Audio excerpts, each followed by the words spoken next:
Today is it's not hyperbole to suggest a very solemn moment. Today, the Supreme Court of the United States expressly took away a constitutional right from the American people that it had already recognized. They didn't limit it, they simply took it away. That's never been done to a right so important to so many Americans, but they did it. It's a sad day for the court and for the country. 50 years ago, Roe v. Wade was decided and has been the law of the land since then. This landmark case protected women's right to choose, her right to make intensely personal decisions with her doctor, free from the interference of politics. It reaffirmed basic principles of equality, that women have the power to control their own destiny, and it reinforced a fundamental right of privacy, a right of each of us to choose how to live our lives. Now, with Roe gone, let's be very clear. The health and life of women in this nation are now at risk. As chairman and ranking member of the Senate Judiciary Committee, as vice president and now as president of the United States, I've studied this case carefully. I've overseen more Supreme Court confirmations than anyone today, where this case was always discussed. I believe Roe v. Wade was the correct decision as a matter of constitutional law and application of the fundamental right to privacy and liberty in matters of family and personal autonomy. It was a decision on a complex matter that drew a careful balance between a woman's right to choose earlier in her pregnancy and the state's ability to regulate later in her pregnancy. A decision with broad national consensus that most Americans of faith and backgrounds found acceptable, and that had been the law of the land for most of the lifetime of Americans today. And it was a constitutional principle upheld by justices appointed by Democrat and Republican presidents alike. Roe v. Wade was a 7-2 decision, written by a justice appointed by a Republican president, Richard Nixon. In the 5 decades that followed Roe v. Wade, justices appointed by Republican presidents from Eisenhower, Nixon, and Reagan, George W. Bush, were among the justices who voted to uphold the principles set forth in Roe v. Wade. It was 3 justices named by one president, Donald Trump, who were the core of today's decision to upend the scales of justice and eliminate a fundamental right for women in this country. Make no mistake, this decision is a culmination of a deliberate effort over decades to upset the balance of our law. It's a realization of an extreme ideology and a tragic error by the Supreme Court, in my view. The court has done what it has never done before, expressly take away a constitutional right that is so fundamental to so many Americans that had already been recognized. The court's decision to do so will have real and immediate consequences. State laws banning abortion are automatically taking effect today, jeopardizing the health of millions of women, some without exceptions. So extreme that women could be punished for protecting their health. So extreme that women and girls were forced to bear their rapist's child. With the child, a consequence. It just stuns me. So extreme that doctors will be criminalized for fulfilling their duty to care.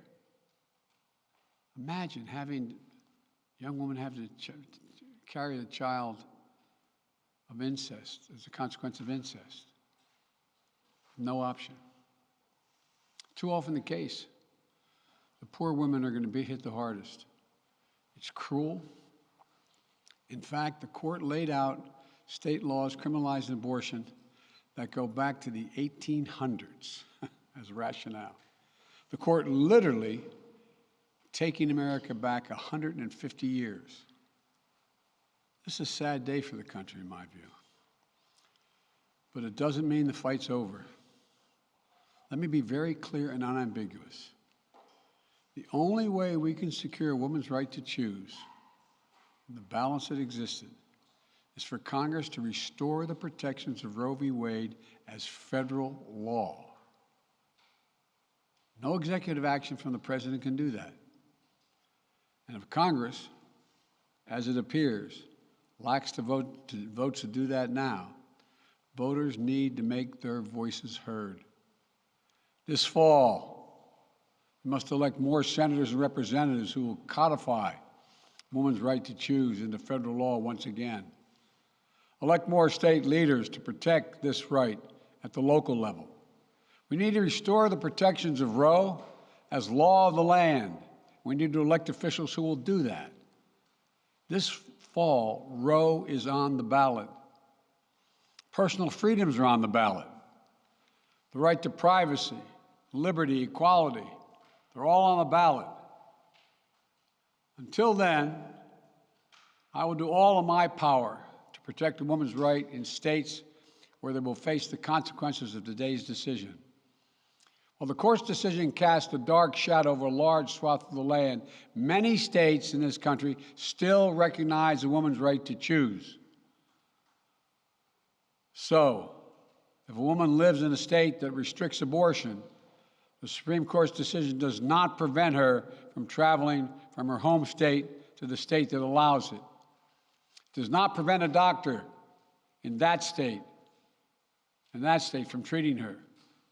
As the Attorney General has made clear, women must remain free to travel safely to another state to seek care they need.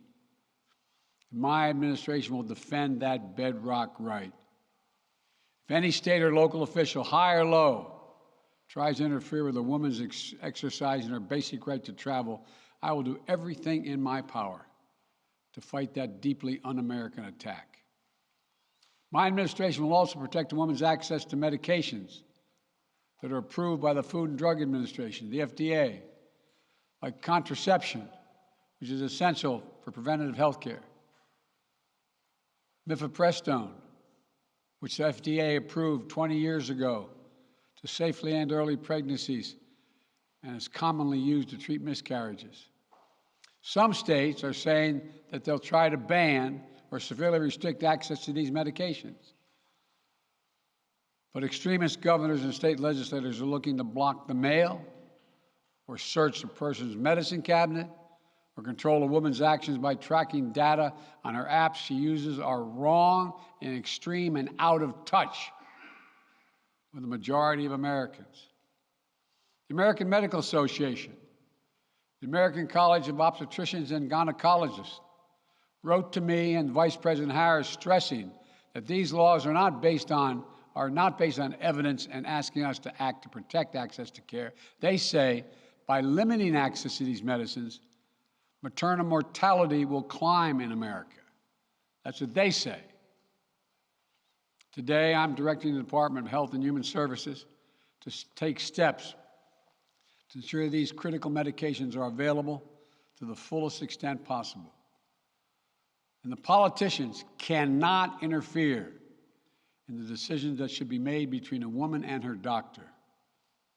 And my administration will remain vigilant as the implications of this decision play out.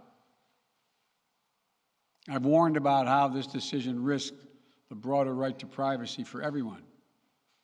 That's because Roe recognized the fundamental right to privacy that has served as a basis for so many more rights that we've come to take for granted, that are ingrained in the fabric of this country. The right to make the best decisions for your health. The right to use birth control, a married couple in the privacy of their bedroom, for God's sake. The right to marry the person you love. Now, Justice Thomas said as much today. He explicitly called to reconsider the right of marriage equality, the right of couples to make their choices on contraception. This is extreme and dangerous path the court is now taking us on. Let me close with 2 points. First, I call on everyone, no matter how deeply they care about this decision, to keep all protests peaceful. Peaceful, peaceful, peaceful. No intimidation. Violence is never acceptable. Threats and intimidation are not speech. We must stand against violence in any form, regardless of your rationale. Second, I know so many of us are frustrated and disillusioned that the court has taken something away that's so fundamental. I know so many women are now going to face incredibly difficult situations. I hear you. I support you. I stand with you. The consequences and the consensus of the American people, core principles of equality, liberty, dignity, and the stability of the rule of law demand that Roe should not have been overturned. With this decision, the conservative majority of the Supreme Court shows how extreme it is, how far removed they are from the majority of this country. They've made the United States an outlier among developed nations in the world. But this decision must not be the final word. My administration will use all of its appropriate lawful powers, but Congress must act. And with your vote, you can act. You can have the final word. This is not over. Thank you very much. More to say this in weeks to come. Thank you.